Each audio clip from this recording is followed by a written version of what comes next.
Kui varasemalt oli valimispäeval igasugune valimisagitatsioon keelatud, siis alates 2021. aastast võib ka valimiste päeval kampaaniat teha ja nagu näete, siis poliitikud kasutavad seda võimalust väga usinalt. No valimiste lõpuni on loetud tunnid, et kuidas tundub, et on siin selle aja jooksul veel võimalik valijaid mõjutada? Me ei mõjuta valijaid, me informeerime valijaid. Et ma pean tunnistama tõesti, et ma mõtlesin, et täna on rohkem selline pidupäeva tähistamine, aga on neid, kes ei ole valimas käinud ja päris tõsiselt isegi programmi veel võetakse, ajalehti veel küsitakse. Siin on nii mõnigi mitmeid inimesi, kes on öelnud, et nad lähevad, aga nad ei tea veel, kelle poolt valida. Kõik lubavad igasugust asju, mida meil näiteks vaja ei ole. Ja siis Markus Meier just, ta seisab nende noorte eest ja ta pakkus näiteks välja selle tasuta bussisõidu noortele. Et seda, ma arvan, et mul endalgi oleks seda vaja, et ma olen niigi vahele jäänud ka paari juurde. Kõige suuremaks küsimuseks Tartus on, kas Reformierakond suudab oma positsiooni ülikoolilinnas säilitada või saab uueks linnapeaks Tõnis Lukas Isamaast.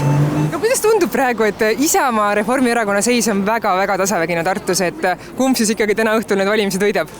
Mina olen spordimees ja mina lähen ikka võitma. Linnapead ennast praegu siin telgis ei ole, aga Liina Kersna, Reformierakonna number 2, on siin usinalt pannkauke küpsetamas. No kas te usute tõesti, et nendel viimastel tundidel suudate inimesi mõjutada? Ma arvan, et täna me ikkagi rohkem tähistame demokraatia pidupäeva. Kas Reformierakond suudab oma positsiooni Tartus säilitada? Minu sisetunne ütleb, et see saab olema väga tasavägine ja ma väga loodan, et Reformierakond siiski võidab. Mida teie näete järgmise Tartu linnapeana? Tegelikult meeldivad mõlemad sama palju, et ma olen väga rahul kumbagagi, aga ja ma ei oska ennustada, sest nad on nii lähedal üksteisele praegu. Ma kaldun, et Lukasel on võib-olla natuke suurem šanss praegu ikkagi. No võiks ikka olla, kes siiani on olnud. Urmas Klaas. Ega need isamaalased midagi paremat ei paku siin. Nende poliitika on natukene hüplev. Ma ei tea, mulle isiklikult meeldis Urmas Klaas, sest kuna ta on nagu meie kooliga ka seotud Jaan Poska gümnaasiumiga, et ta käib nagu alati meil rääkimas, siis ma nagu pooldaks teda pigem. Kas tohib öelda või? Jaa, muidugi tohib. Reformi. Ja võtsin oma meie linnapea, sest ta on mulle väga sümpaatne. Klaas on ju päris hästi hakkama saanud, jah.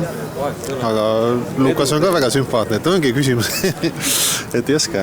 Ja. Kuidas te siis nüüd valiku teete, mis te arvate? Ma kardan, et see valik sünnib viimasel hetkel valimiskabiinis.